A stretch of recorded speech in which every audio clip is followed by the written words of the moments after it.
जो ब्रह्म में स्थित हो जाता है वो अखंड प्रसन्नता को प्राप्त होता है।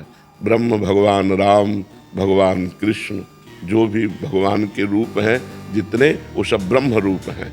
जब हमारा मन भगवान में लग जाता है तो देखो, भगवान की रची हुई माया जनित वस्तुओं की प्राप्ति में जो क्षणिक प्रसन्नता नहीं होती उसे हर्ष कहते हैं। प्रसन्नता नहीं होती उसे हर्ष कहते हैं। जैसे हमारा कोई रिश्तेदार मिला या हमारी कोई प्रिय वस्तु मिल गई, नई गाड़ी आ गई या कुछ भी, तो उसमें एक हर्ष होता है।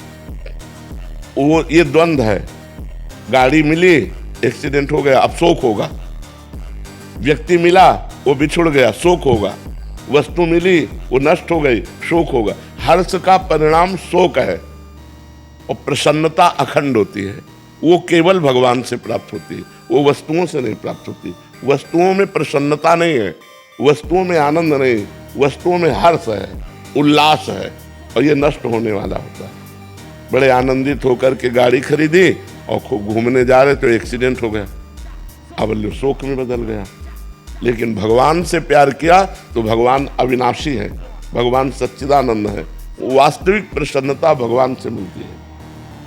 भगवान से यदि संबंध नहीं है तो कितने लोग हमारे पास आकर प्रश्न कर चुके कि हमारे पास संसार का सब कुछ है लेकिन मुझे शांति नहीं है।